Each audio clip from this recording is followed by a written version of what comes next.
You guys hear me now? Matt? All right, just drive it says yes. All right, let me get an everyone command. I don't know why that took long. Hopefully it won't disconnect me throughout this.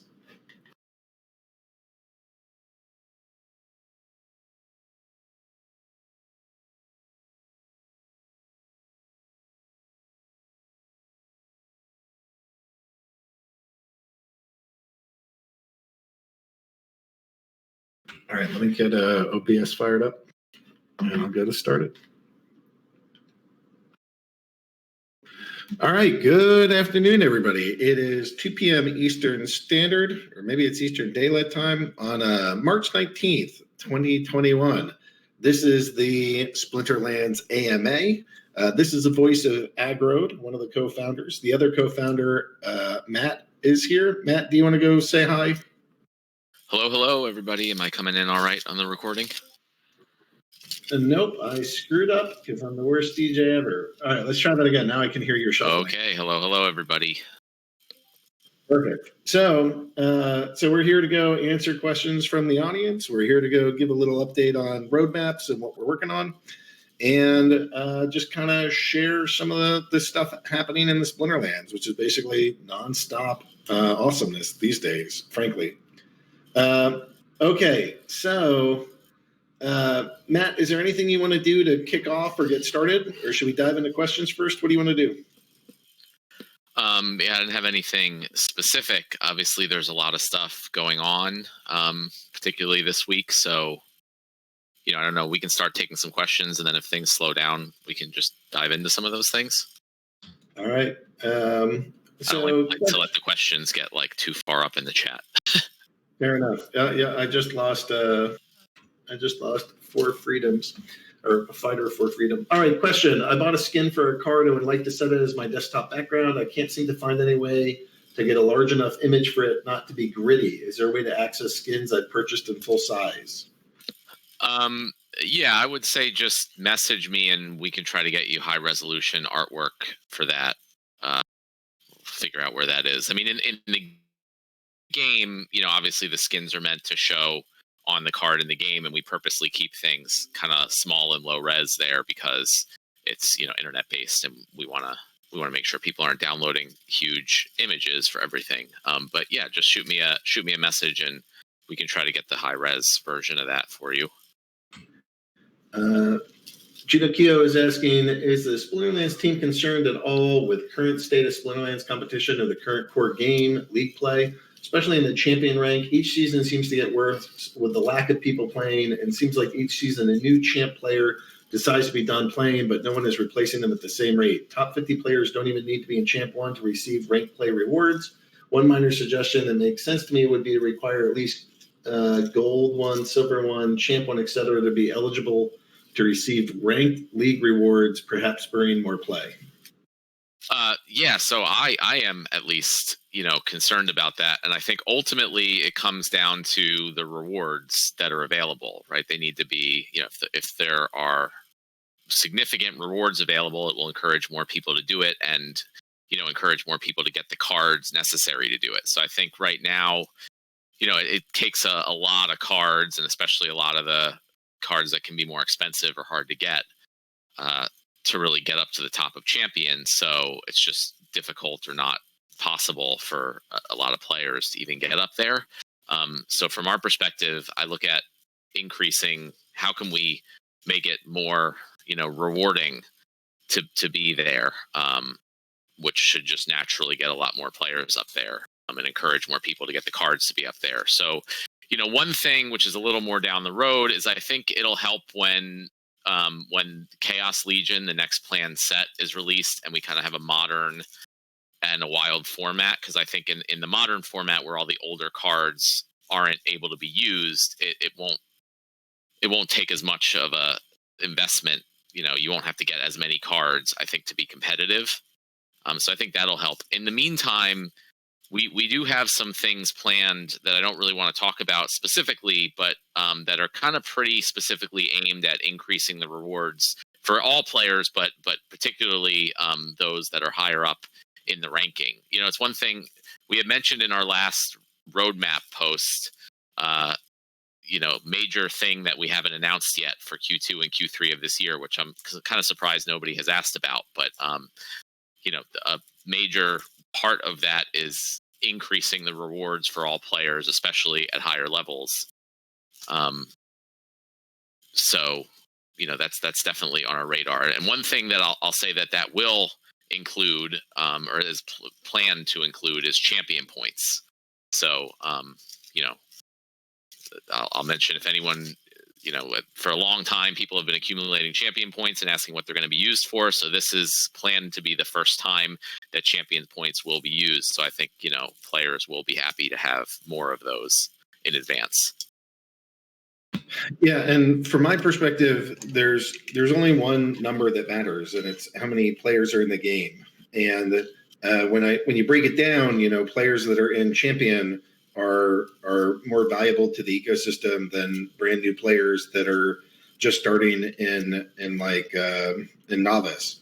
So it's a major focus for me to go get as many new players into this game as possible. And I'm stuck here waiting for legal to get through a little bit more work before I can go announce our next big sort of big campaign. We got a big thing going, but I'm not at a point where I can discuss it, but it'll be here. I thought it would be here by today. Maybe it'll be here by next Friday, but it's going to be a major focus for us over the next couple months. And I think a big effort will be to bring in new players, particularly those that are interested in owning a bunch of cards. So hopefully that'll get to that question too. As we get bigger, getting the bigger things happening is a little bit trickier because there's a bit more at stake and more people have to be included, and it just gets, I don't know, as we grow, it's a little bit harder, but things are moving along. Yeah, I should also say a lot of the new kind of marketing stuff we're doing and the stuff that Aggro is talking about is also focused more on I don't know how to term it, but just people with a lot more money to spend, I would say. So especially with the recent, NFT boom, there's been NFT sales for hundreds of thousands, if not millions of dollars. And as kind of Aggro mentioned, champion level players are more valuable overall to the ecosystem because they've put more money in. So we're kind of trying to target a lot of that audience specifically, who can come in, and would be able to get the level of cards necessary to be up in champion and stuff like that. So that's definitely kind of the focus on marketing for the right now and the upcoming campaigns. And hopefully we're not doing that at the expense of everybody else. We want players of all types, all ranges. That's part of the idea behind having the two different formats, is making sure that there's an affordable way that you can enter the game, and then maybe a less affordable way, but that lets you use the entire collection, which is awesome and powerful. It's just also it's a little daunting as you're trying to figure out, how do I get started here? So that part of having new players come in and do well is part of that. Yeah, I mean, that's a good point you made about not being at the expense of everyone else. I mean, that's the cool thing about this type of project, is that none of this stuff is at the expense of other people. Usually, I mean, it's usually beneficial to everyone, right? So if we have more, more people coming in who have more to spend and put into the game, some of that may be purchasing packs from us, but likely a significant portion will also be buying cards on the market and things like that. So, that's always a big focus of ours too. Is just trying to get more money into the game, not necessarily, or into the ecosystem at large, not necessarily, just buying stuff from us. All right, Biz is asking, question: was there a final decision on how diesel rewards work, and if that impacts Uniswap rewards by drawing from the same pool? And then, although diesel rewards and Cub pool are now added, will the official Splinterlands DEC market feed still only use Uniswap prices? So for number one, I don't think that we've reached a final decision, in part because the diesel reward structure isn't released yet. I heard from the dev that he's expecting that to be done this weekend. at least for an individual pool. And I'm hoping that the whole structure around having like a decentralized fund that people can vote on is going to be done on the back end next week. So, it's development, so there's no promises there. But there hasn't been any decisions on one because it's not all released, but it should be here soon. And we can come up with a deeper plan. Matt? Well, yeah, so also what Agro is talking about specifically is B token rewards for the diesel pool, which is B is the main token on Hive Engine. So similar to Cub, giving out Cub rewards, it may be possible, and this is up to a vote by the B token holders and stakers, to allocate some of their token to liquidity providers in the diesel pool. Separately from that, we talked about adding dark energy crystal rewards for the diesel pool, but we're kind of waiting to see how the other rewards will work out first to see what it makes sense to do there. And then also, all work on liquidity pools and a lot of other stuff kind of just was put on pause because we wanted to get the Cub pool thing launched as quickly as possible since Leo Finance launched Cub DeFi. So that was definitely the major focus, which I think is what it should be, because they're basically giving us, giving some of their inflation of their token out to our users. So we wanted to take advantage of that as quickly as possible. And so going on to the second question, the price feed has been updated to take into account the diesel pools already. It hasn't been updated yet to take into account the Binance Smart Chain pool used on Cub Finance. That's just a matter of, we gotta build that. But since the diesel pool is so much more liquid than Ethereum, just due to the gas fees, it kind of will track the Binance chain pool price a lot more closely because it's easy for people to arbitrage between the two. So I think, for all intents and purposes, the price feed is going to be pretty accurate across all the different pools right now. And then we'll just have it pull actually from the Binance Smart Chain pool when we get a chance to do that. What about how we're going to do not just diesel rewards, but you had mentioned this a little bit. How are we going to reward liquidity providers across the entire ecosystem? Yeah, okay, that's a good point. So I talked about this last time. What we're thinking is just to make to split up currently the reward pools for Uniswap is 100 million dark energy crystals per year. So we're thinking just to divide that pool, not to increase the pool, but to divide that pool across all the available pools that we want to support, and just have it be based on dollar amount of the liquidity provided. So, $1 of liquidity provided in Uniswap will earn the same portion of the rewards as $1 of liquidity provided in the diesel pool or whatever. But, and certain pools may get bigger or smaller shares of that total pie. Like, for example, the Cub pool probably doesn't need any share of that pie as things stand right now because the returns are so high at the moment just from Cub, and we'll see how that works out with the diesel pool. So it'll be, for those who are familiar with Cub, it'll be very similar to how there's like the 6x or 4x to basically show how much of the inflation goes to each pool. So we would try to do something basically similar to that. But again, we're first waiting to see how the other rewards will work out for the diesel pool, and then kind of figure out the whole plan going forward.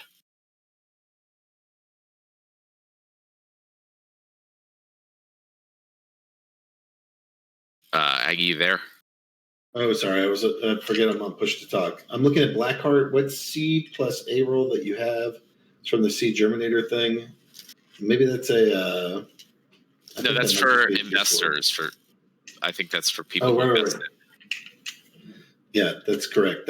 Well, I was trying to figure out if that was in game or something, but no, that's in Discord, and we mark some of the people that have invested have roles, and they can get access to rooms that had some company data in it. Yeah, to be clear, invested means like equity investors in the company behind Splinterlands. Simply Mike is asking, can you give a little more info on what exactly will happen when the Brawl on testnet goes live? I can actually, because that's really for Cryptomancer to answer. So I'm going to be, hopefully pleasantly surprised on that too. But I mean, we can talk about just generally how it works, which is that it'll be very similar to an anytime tournament. But so I think, Agro, correct me if I'm wrong. You probably remember more of this than I do. But like on the first day, so it'll start tonight at I think 9 p.m. Eastern. And the first day, people can choose their phrase. Is that right? And then the next day is for the battles.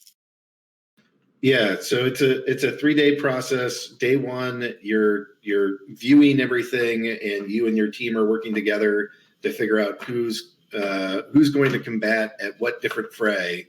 Day two, you're going to actually complete all the battles, and then day three, you get to go view the results.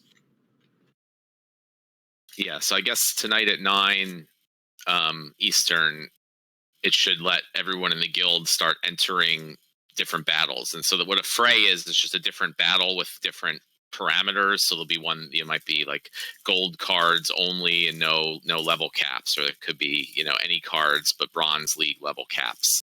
And so there's, X amount of different battles which we're calling frays to enter for the guild war. And then, the guild can decide which members will enter which ones. And it's one player per fray. So the idea is that like one player can't just go do all of them. You need to have participation by many different people in the guild.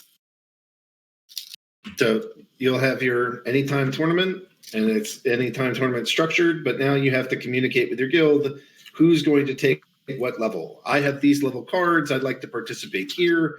I normally play silver, even though I could play higher. This is where I'm comfortable. Let me fight these silver matches. Hey guys, I have this elite gold foil champion level deck. I should be playing at this league, and you guys are coordinating that. And that's your first day, is figuring out who's picking which match rule sets.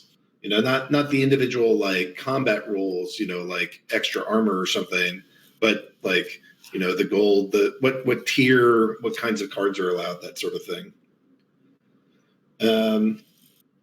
Hopefully that gives you enough of an answer, but there's nothing like starting the Guild Brawl to see what it's going to be like.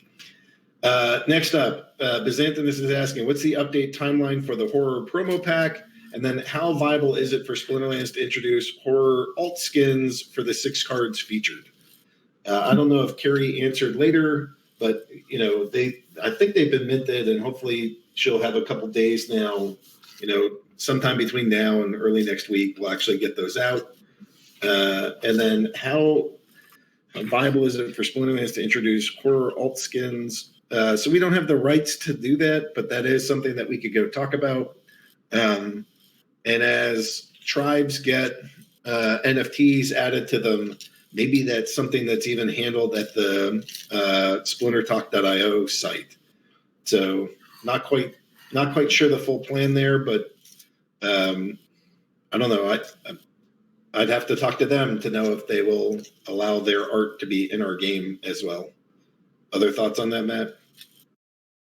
No, I mean, technically it should be relatively easy, so I'm open to doing that if they're in agreement with it. Rondon is asking, I want to ask again, is there anything to do about Yodin? It breaks the game. The win-lose ratio is crystal clear, and it's getting to the point where I'm going to have to decide to either buy Yodin or quit the game. I mean, I would say I agree with that, and I think it's definitely something that should be looked into. I kind of would prefer to try to have some type of more, organized and official like poll of the player community or something. I don't want to have us just go and make that decision, which is what has happened in the past, but that was a long time ago. So I agree that especially in lower leagues, that the win rate is overly high and that it is a problem. So maybe we'll see if we could set up some more formal process to just take the community's temperature on the change. Which is also something we just want to start doing going forward. And it's something we're kind of going to work on putting processes in place to have like more formal ways of, getting feedback from the community rather than just people, talking in Discord, because there are definitely a lot of people that don't talk in Discord that would then be underrepresented. So I think this might be a good opportunity of like first use case for a more formal mechanism for that.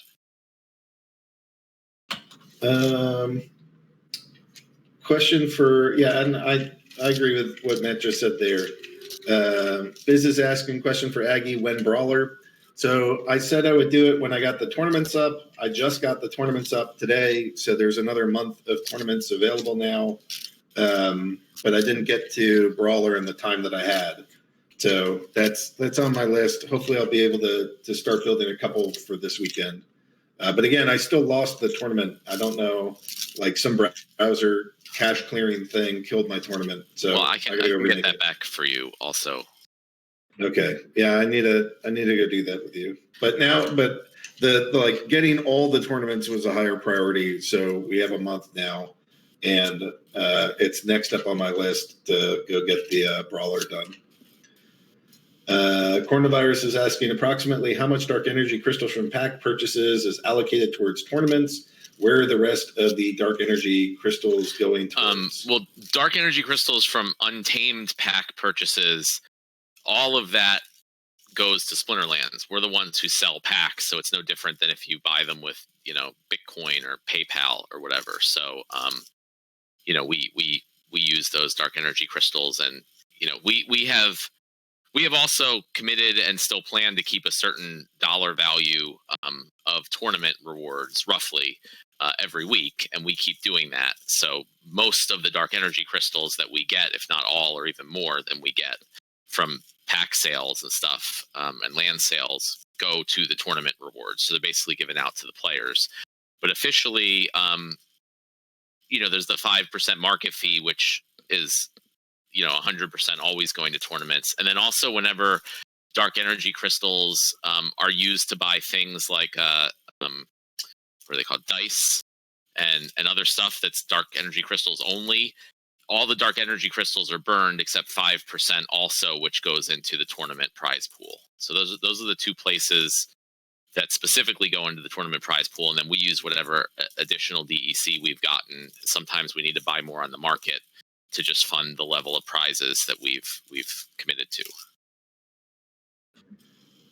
Hack and Slash is asking, is there something in the works to get dark energy crystals and maybe Hive in the NFT and collectibles tag on CoinMarketCap? I doubt Hive, but I'm not sure. So we haven't reached out to CoinMarketCap as far as I'm aware. But we should, because it's just important, and helpful to get that stuff out there. Yeah, I started looking, and then it got the technical stuff. So Matt and I need to work on that together. I'll point you at the link again, Matt. All right, hence my question. Lower level players will again get less benefits then? I don't know what that's in reference to, Simply Mike. Maybe it's in reference to us talking about increasing rewards for higher level players when the question about Champion League, but that's not our goal at all. Our plans with future projects that we haven't announced is to increase the rewards for everyone. Just increase the rewards that are available in total in the pools for the game. But, they will be more heavily weighted toward players who are higher ranked and generally, have more assets in the game. But it should increase the rewards for everyone is the goal. Dave McCoy is asking, can you talk about the new partnership or marketing plan you thought would be happening this week or next? I'm still waiting on legal. So I have a pretty cool, awesome multi-month campaign in the works. Just can't go full bore and describe the whole thing. But I think that this community and the company will benefit well by doing this. So I can't say it now. Business is asking question, what are the plans for the third DYGYCON? So somewhere between a month and a half and 2 months out, we'll get another DYGYCON going. The last one was a great success. Hundreds of people showed up. Reseller who has his own brand of NFTs like sold out of an entire collection of NFTs there. We sold hundreds of dollars, if not about $1,000 of NFTs. And it just helps us build partnerships and, I don't know, make things happen over there. So it's been great, and we're just going to keep doing it. It seems like Gala Games is going to be a major sponsor for us, and I hope that we just keep going. Keckman is asking, will there be another land sale? We are not. Well, by land sale, you mean like selling some of the existing land remaining at a discount? Like if you're talking about new land, then no, we're not planning on that. But we've already announced that there's going to be a land sale or offering land at a discount when purchased with BAT tokens, which is scheduled to start, I think, April 1st. And that's the only planned one, but it's possible that there may be others in the future, depending upon if we still have enough land left to sell. Blackheart's asking, when will exclusive tournament be hosted for the pros and those who beat them? DYGYCON wrap up, it's still just like the first 5 days, so there's still a lot of things that have to happen to kind of wind that down. But I would imagine sometime next week that should be happening. Junikio saying, thanks for the answer. Was feeling like the daily league play game was missing some updates, tweaking since collection power. Everything else has been land brawler news. Glad to hear some things are in the pipeline. Yeah, thanks, Junikio. Glad that was pretty good for you. Question, will the new rental system have notifications? For example, if I can't find a card under the max price you have set it to rent for. Where is that?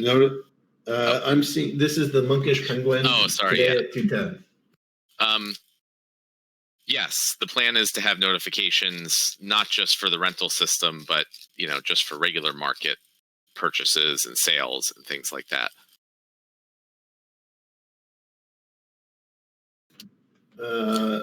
Carrie's sharing that we have some cool game credit. Game credit tournaments are coming, or maybe they're already up. So there's 4 upcoming tournaments, so that's something to consider. When assets are sold on the atomic market, there's a 5% fee. Does any of that go to you? I guess they're asking Yes. Us as Splinterlands. Yeah, and I don't remember what the exact breakdown is. I think like 2% maybe goes to Atomic Assets, which is the company behind Atomic Hub. And then I guess 3% goes to us. Not 100% sure on that, but yes, we do get a portion of that, which we also put toward the tournament prize pool. Matt, two sheds, Clark, 2 castles, bud, 2 castles. Love the new quest, snipe and sneak. Question: could quests also be based on finishing conditions instead of starting conditions? Win 5 battles with at least 4 armor left. Win 5 battles with at least 15 health left. So yes, they could. That would take a significant amount more development work than the current types of quests do. So it's not. I'm not saying it's not something we would do, but we always have to prioritize what to spend time on. So that the current types of quests are already built, and it's just like adding a new thing to check. So that's why those are easy, and we're the first new ones we get in. But I think it would be good to have different types of quests in the future also. I see Fat Jimmy down at 217. Question: is there any way you could add summoner abilities to the summoner graphic during battles, like the monsters? This would be a big help with understanding what's going on, especially for new players. I've had several new players ask me about this. Yeah, I understand what you're saying. So if a summoner gives like +1 attack or an ability or something, show it there, because you don't see the card, you just see a picture of a summoner. I think that's a good. I'll send that over to Nate to see if he can do a design for that. It shouldn't be too hard to show that there, but I agree that would be good. Carrie's saying she'll get some of the rewards and maybe prizes or tournaments out likely this weekend. Steelman is asking, any chance to increase time to select team before tournament match from 2 to 2:20? at least for some of them. Not everyone likes to be rushed, especially with ever-growing amount of cards. I thought I had most of them at 220. Some of the earlier ones, like if you play the novice matches. But he's saying to change it to 20 minutes. Oh, 20 minutes. You know, so I'm not gonna. I just put up a month of tournaments, and I'm gonna complete through April. If there are changes that the community would like, and you can get stakeholders on board, then that's for the tournament planning room. And I think Biz is still coordinating that. Maybe Dave McCoy some too. And if you guys want to get changes, they won't be. I'll receive changes about a month from now, and I will implement them for May. So I'm not promising to implement everything. If you're like, hey, you know, only run novice tournaments, then, you know, we're going to have some issues. But if you guys have reasonable tournament suggestions, and that could be one of them, you know, I'm trying to make it less of a ask Uncle Agrode if he will do this, and make it more of a, well, go run it by the tournament committee, which is basically the people that are in that room that care a lot about tournaments. And if you can get support of its members, then I'm amenable to changing it. You know, for a while, we've been thinking that a good portion of the game is really about having to do this with some amount of speed. You know, the anytime tournaments, having it be 20 minutes doesn't really impact other players. It just impacts you. So I'm not morally opposed. If that's what the players want to do, I can support it. But it's not ask Uncle Agrode. It's ask the tournament planning room, and I'll respond to what I see in there. And this is just, it goes back to what I was talking about of a more formal process for player feedback. You know, when we were talking about Yodin, we're also looking into implementing a similar type of more formal process for tournament stuff, because, you know, people have a lot of different opinions and ideas about how they want the tournaments to be. So we have a, you know, more formal kind of type of voting process or something where everyone, you know, his opinions can be heard without having them to necessarily, you know, live in Discord chat all day. I think that it will be good. It's something we're working towards. Biz is asking, since another month of tournaments are up, when are you going to fix the exploit of people signing up for a tournament when in one league, but then being in a different league, higher or lower, with a higher entry fee when the tournament starts? This largely bypasses the intent of having different entry fees for different leagues. Yeah, I think we talked about making a change where it will check the league at the time the tournament starts, not just when entering. So if you entered with a lower fee because you were in the correct league, then, you know, if you went up a league or whatever, by the time the tournament actually begins, it would check at that point. There's still some open questions there about what would exactly happen at that point. You know, and how that would work. Would you just be kicked out of the tournament? Would there be some option to pay the additional fee? So aside from figuring those things out, then it's a matter of, you know, that would probably be a Cryptomancer project to implement. And he's you know, fully working on Guild Brawls now, which I do believe is more important for the time being. All right, Dave McCoy is asking, Aggie, can you please mention the spring training tournaments so that people know you like the idea? Yeah, so Dave is running spring training tournaments that don't have DEC prizes, but actually have collectible NFT prizes. So some people are going nuts over these things. It's almost like NFTs are the hottest market in the world right now, and getting unique NFTs with a reason that we're competitive is pretty freaking sweet. So if you like tournaments and you like fighting in the Splinterlands and want something in addition to deck, then go join the spring training tournaments because they're pretty awesome.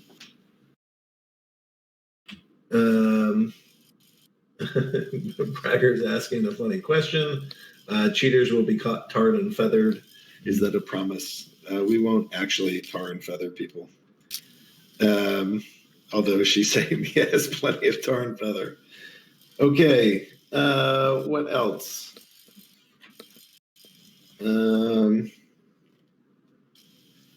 Are there plans to add additional quests and or achievement system? Yeah, there's definitely, I mean, for the achievement system specifically, that's been planned for a while, and it's one of those things that just keeps getting pushed back due to other things that we feel are higher priority. And so, at this point, we have a number of other higher priority things that, I think most players would agree are much higher priority. But it's definitely something we want to get in. And then, we talked a little bit about more quests before, but as with everything, it's a matter of how much work is involved and where does that fit in.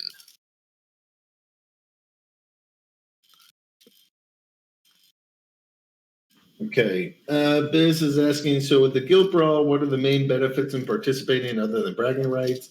You earn crowns, upgrade barracks, get gladiators, buy stuff from the shop, but all that seems self-contained within the Brawl systems. Are there benefits, DEC, special cards, etc., that you earn that are used outside of the Brawl that you get from Brawls? The plan is that there will be a number of things, I guess mostly in the shop, but you need to participate in the brawls, earn the crowns to update the shop, and then be able to purchase things in the shop. And the idea is that there will be more and more things added to the guild shop over time that have benefits outside of guild brawls and guilds in general. So, as a guild, it will benefit all players in the guild to, be able to get those things. Some of that will be in the land expansion. Some of that's planned to be with the stuff, we mentioned the new project we mentioned that we haven't announced yet. So yeah, overall, that's our thinking with this. Is it's not just this self-contained thing that has no real purpose outside of the guild brawls themselves, but that they'll actually, be something that players will want. They'll get an advantage outside of that.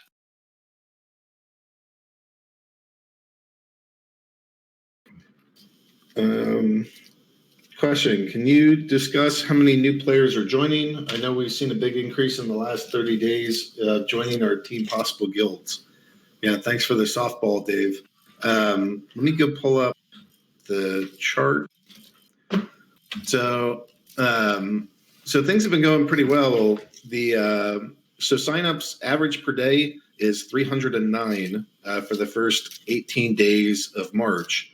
And then spellbook purchases is 63. So in 2 weeks, I'll have a post-mortem on March that will go clarify these numbers. But that just in these 2 weeks alone, we've had like a 5% increase in the number of spellbook purchases for the entire game. So that's pretty solid. That's a good 2 weeks. So far in total, we've had 5,555 new accounts registered. So we are seeing a big uptick in the number of players and the number of signups, and it's a lot faster than it's been at any other time in company history. So I know we all want more players here. It's moving at a pretty good clip at 5% in 2 weeks. 5% growth in 2 weeks. Any thoughts you want to add to that, Matt? Yeah, what's encouraging to me is that it's still growing. And so I didn't know if it was just, we did the wax thing, there was some Brave stuff, and that might just be a big bump and then it goes back down. But at least so far, the numbers are not going back down, and they are still going up for the most part. So that's really encouraging. And we're trying again with everything. People are asking, when are we going to do this, or what's that, or can we do this, or can we add that? So we have to try to balance all of these things. We have to have some things focused on partnerships and promotions and marketing. We have to have some things focused around, the higher level players. We have to have things focused around lower level players and new players.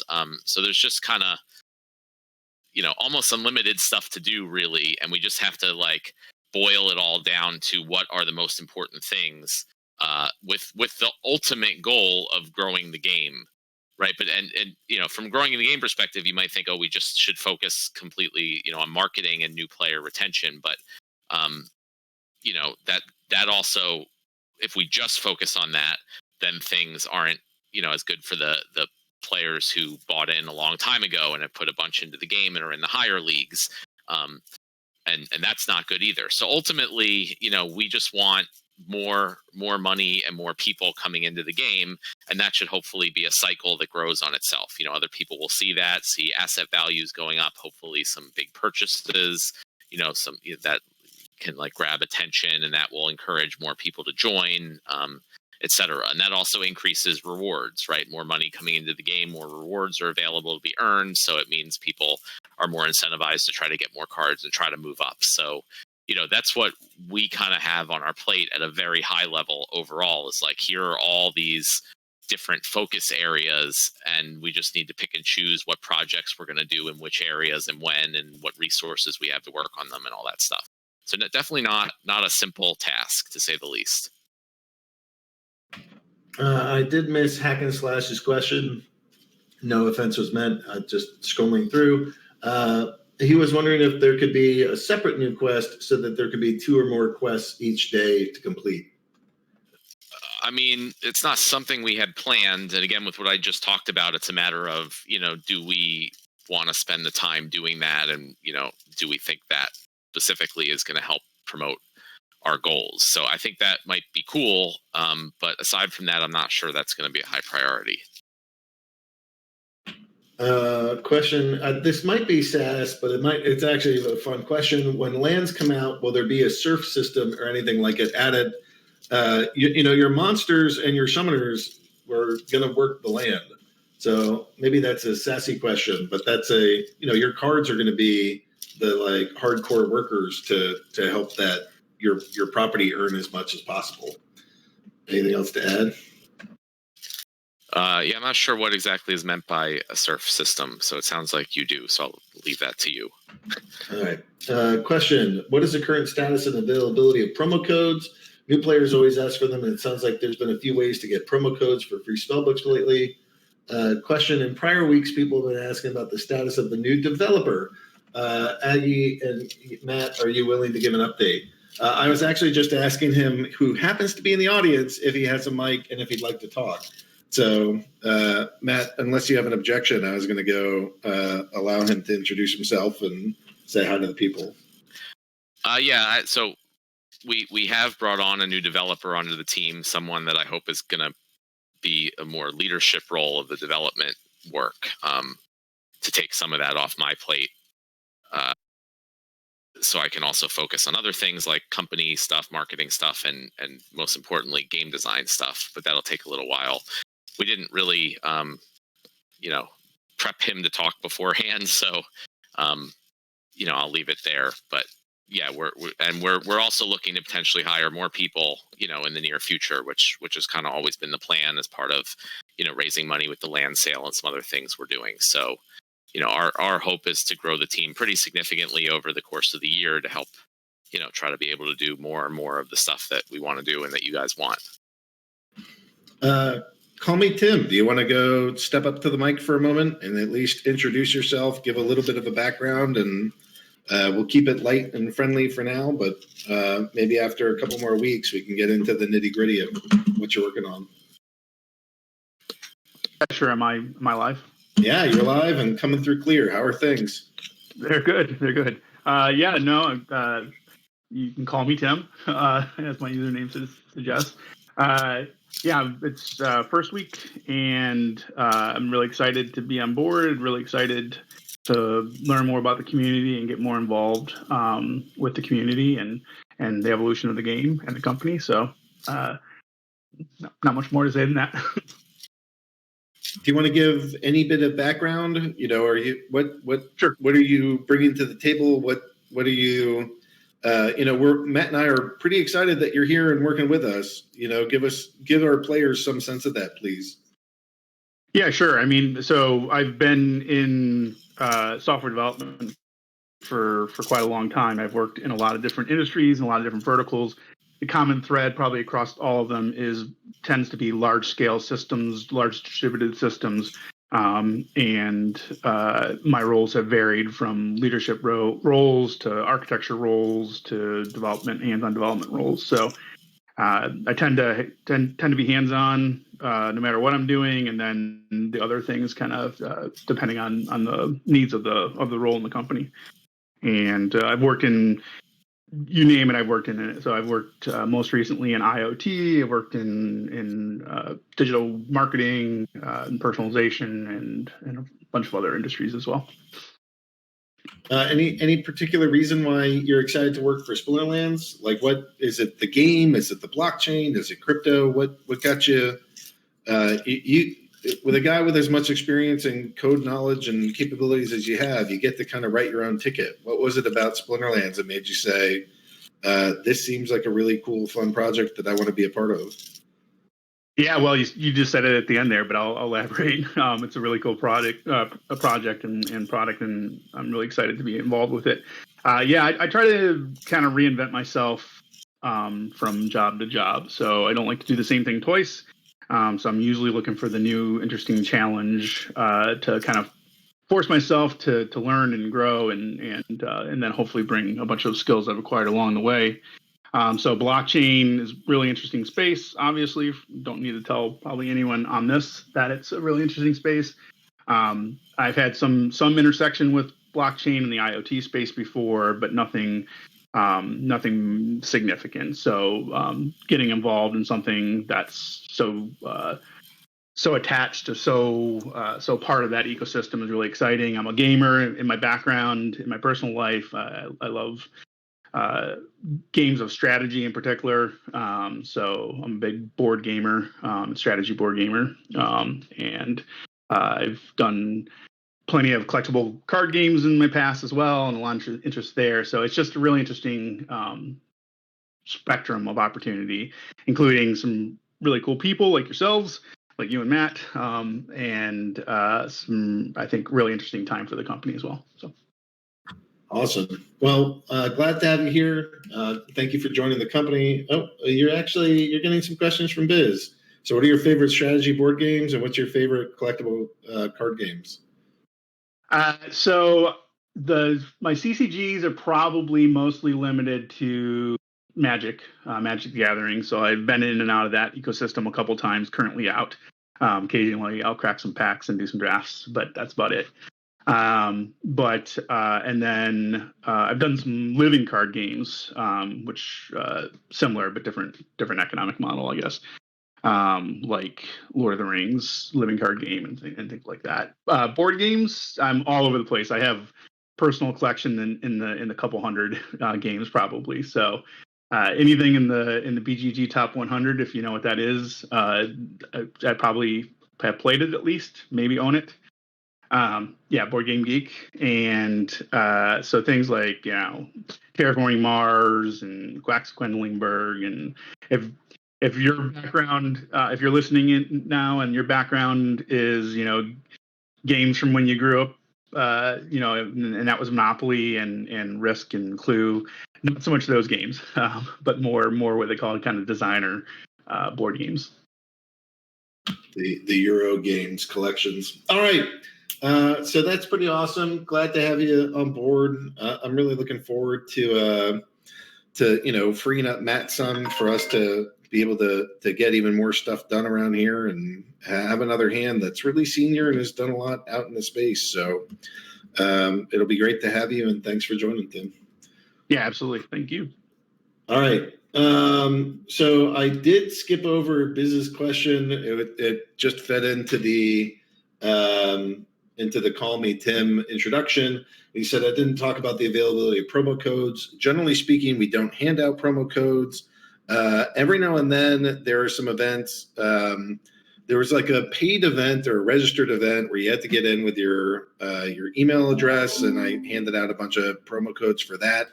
But generally speaking, it's not something that we do as much anymore. It was a little bit too easily gameable. So only really when we know an exact user, an exact email, do we give out those codes. Anything else you want to add to that, Matt? Yeah, I mean, in general, I'd like to move rewards, to something other than codes for the starter pack, because I think it's important that everyone, puts some skin in the game, at first, and in order to be able to participate in the reward pool that's shared by everybody. and then, you know, there potentially can be ways to earn other rewards like free packs and other different things.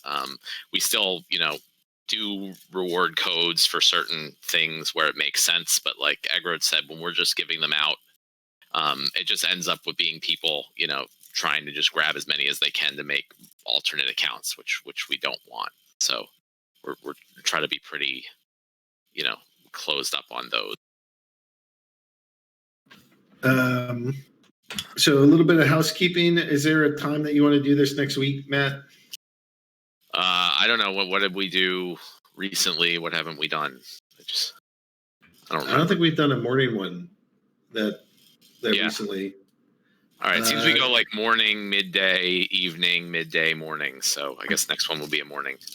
All right. So let's go do, you want to do 9 a.m.? Yeah, 9's good. Eastern Daylight Time, which should be 1 p.m. UTC. March 26th. Yeah, and I just forwarded that to your calendar too. Well, we're out of questions, and is there? I guess we said if we got. Dave had a question at least. Oh, did I miss Dave's? Yeah, we try to ignore Dave, but you know. No, we don't. He knows I'm joking. All right, what's the? Oh no, he's just said great job on the paying out the places. Was there another question? Right after Byzantinist asked his question. I'll just read it. His question is: we get more players and the general reward pool stays the same. Have you considered increasing the rewards? In other words, if we have 5x more players, that will mean you will have to up the overall reward structure, or else everyone will get a less amount if they start to share it with others. So, so yes. So currently with dark energy crystals, you know, hindsight is 2020. But they're really more of a kind of stable token with the way they're structured. But that's not the way that the reward pool for them is structured, with it, you know, reducing 1% every month from a fixed size. You know, it's kind of structured in a way that would make more sense if it was a token that could potentially appreciate in value. So that, you know, that is something that we 100% need to address. And as I kind of mentioned earlier, that's the major focus of the new project that we, you know, said was coming but haven't announced what it is yet. So I'll leave it at that. So also going back up there, Stealth Trader was talking about a map. So he has this little game map, which is sort of like a first-person crawl where you would go through and fight monsters in all these different locations, and then as you do that, you could get some different rewards. Definitely cool. This is like a single-player campaign mode. Matt and I have spoken about single-player campaign modes before. It doesn't generally make it super high on the like next steps list, but I definitely think it's a good idea. And if we have more money and more devs, would make it onto the list of things to do. Yeah, I mean, the main thing we're looking at with newer features is, you know, obviously if there's smaller things, we try to get them in, but from a higher level perspective, it's like, how can we get more money into the game, into the ecosystem? And to be clear, that doesn't mean more money to us, right? Because directly necessarily through buying packs or land, but it's just any money coming into the ecosystem, you know, buying cards off players or buying dark energy crystals on third-party markets, you know, that benefits us along with everybody else. So that's kind of always our focus. I'm not, you know, there are potentially some ways to do that, you know, with like a single player campaign type of thing, but I think there's better opportunities, you know, for also single player campaign would be a big development and design project. So we just look at, you know, cost benefit really for everything. So awesome idea. I love it, you know, as a gamer, and, you know, I'm sure people would play it, but we have to pick the things that are really going to move the needle compared to the amount of effort that are involved. We're getting the question again. Are we going to tokenize potions? Yeah, again, not currently planned, because our goal with that is to just have that be something that encourages people to buy more packs.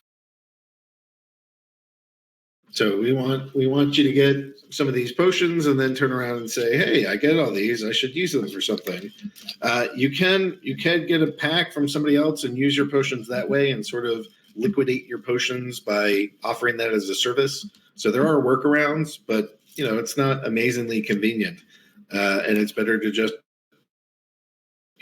grab some extra cards for the potions that you get. Hack and Slash is asking, is there a new Blast rule set coming? Isn't the Blast rule set one of the ones we released already? Yeah, I thought maybe it was all melee monsters have Blast. No, it should be all monsters get Blast. So that one was one of the 3 that was just released. Is that Monday, I guess? I don't even remember what day it is, but yeah, unless I'm misunderstanding.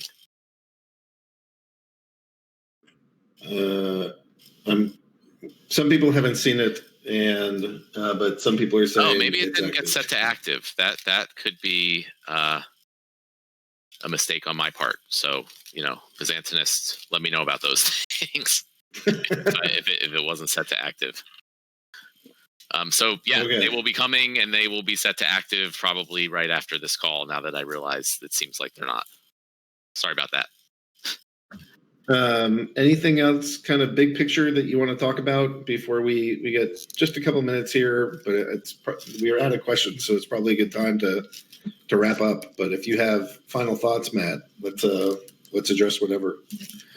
Yeah, I mean, big picture is things are already doing incredibly well for this year. I mean, I'm sure that has a lot to do with cryptocurrency prices, the general market sentiment, NFT excitement, and everything. But we're not by any means sitting by and just, saying, okay, great, we don't need to do anything and we can just ride that wave. I mean, we're really, we have honestly like way more projects than we can handle. One of the first things that our new developer, who you just met, kind of brought up as he's learning everything that's going on to me was like, wow, there's just so much stuff. How are we going to do all this stuff? So, obviously we need to prioritize heavily and potentially even bring on more people as needed. So, but the point as far as players is the goal of all these things that we're planning and wanting to do is, like I said, to bring more people and more money into the ecosystem, which really should benefit everyone. So we're just, I especially try to avoid, talking about things. I don't want to overhype things because you never know really how things are going to turn out. But we are just planning for, I think, a lot more stuff this year than we've ever had any other year. And that coupled with the general market sentiment in this space could just be really, really explosive.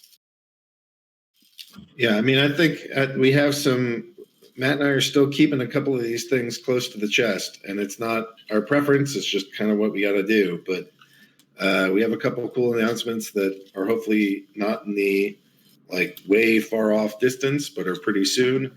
And I think the community will respond well and be excited for some of these things. And hopefully we'll get some new players, new excitement, new folks that want to own game assets. And I don't know. Stealth Trader seems to be onto something there with his recent posts. That's all I'll say. Little teaser, little alpha leak for the guys that stick around for the end.